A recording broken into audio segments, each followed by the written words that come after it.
You see triangles absolutely everywhere, in buildings and art, you name it.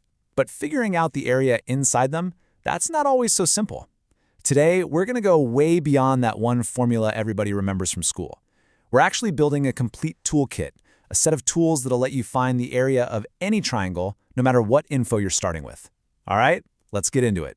So let's just start with that basic question. You've got a triangle in front of you. How do you find its area? I bet one answer immediately pops into your head. But is that the only answer? And more importantly, what happens when that simple go-to answer just isn't going to work? Yep, there it is. The classic 1/2 base times height. This is the first tool we all get in our math toolkit, and for good reason. It's simple, it's clean, and it works like a charm, as long as you happen to know the base and that perfect 90-degree height. But what if you don't have that height? What if it's missing? All of a sudden, that one master key doesn't fit the lock. And that's why we're here today, to build out your entire toolkit, stocking it with all kinds of specialized gear so you're ready for any geometric puzzle that gets thrown your way. Okay, first up in our new toolkit is this really brilliant method for a super common problem. What to do when all you have are the lengths of the three sides. This amazing tool is called Heron's formula. Right, so imagine you're measuring a triangular piece of land. Walking the perimeter to get the three side lengths, that's pretty easy. But finding the exact spot inside to drop a line for a perfect 90-degree height, yeah, that's not so easy in the real world. So what do you do? Well, the solution is this beautiful formula right here. First, you find S, which is the semi-perimeter. And that's just a fancy way of saying half the total distance around the triangle. You just add up the sides and divide by 2. Then, you plug that S and your three side lengths, A, B, and C, into the equation. It might look a little complicated, but really, it's just a few simple calculations. And that's the real magic of it. You don't have to draw any extra lines, you don't need to find any angles or perpendiculars. The three side lengths, all by themselves, have all the information you need to unlock the area. It's an incredibly powerful tool to have in your back pocket. All right, tool number 1 is in the bag. Now let's add some more specialized instruments. See, sometimes you're not dealing with just any old triangle, but a very specific, common type. And for those, we've got some really nice shortcuts. The most common special case, of course, is the right-angled triangle. And the awesome thing here is that the two sides that form that 90-degree angle, well, they are your base and height already. So the formula cleans up real nice to just 1/2 of A times B. No fuss, no extra work, super easy, super fast.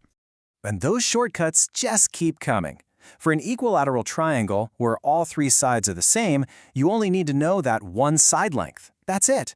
And for an isosceles, with its two equal sides, there's another handy formula. The real takeaway here is that if you can recognize these common shapes, you can pull out a much faster, more efficient tool for the job. Okay, our toolkit is looking pretty solid when it comes to side lengths, but what if the key piece of information you have isn't another side at all? Let's add some powerful tools that work with angles and even circles.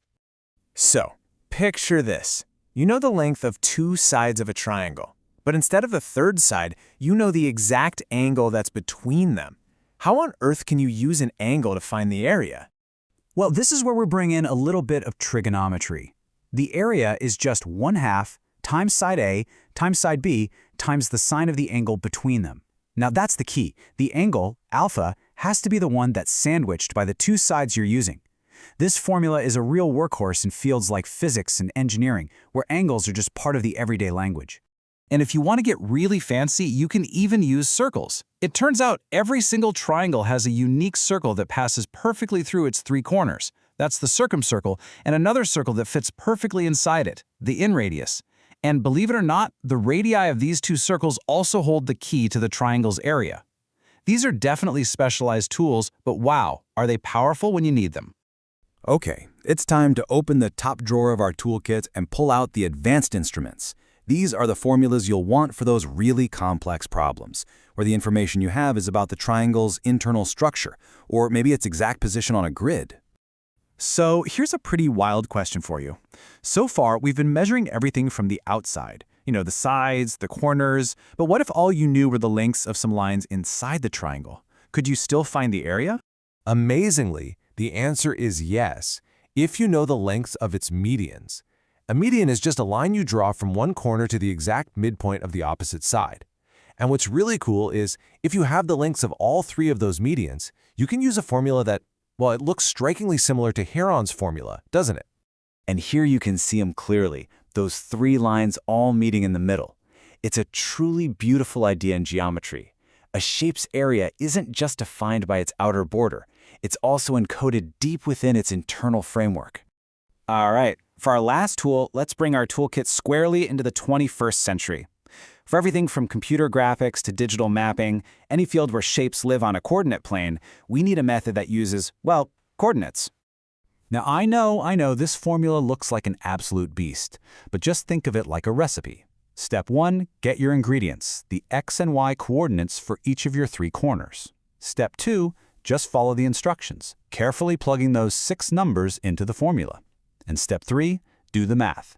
Those vertical bars, by the way, just mean take the absolute value, so if you get a negative number, don't panic, just make it positive. This exact formula is the engine running behind the scenes in so much of our digital world. And with that, your toolkit is complete. We've gone all the way from the classic half base times height to advanced formulas using internal lines and coordinate grids. You are now equipped to find the area of pretty much any triangle you could possibly come across. So, the only question left is this. Now that you have a full, complete toolkit at your disposal, what geometric puzzles that once seemed impossible are you now going to be able to solve?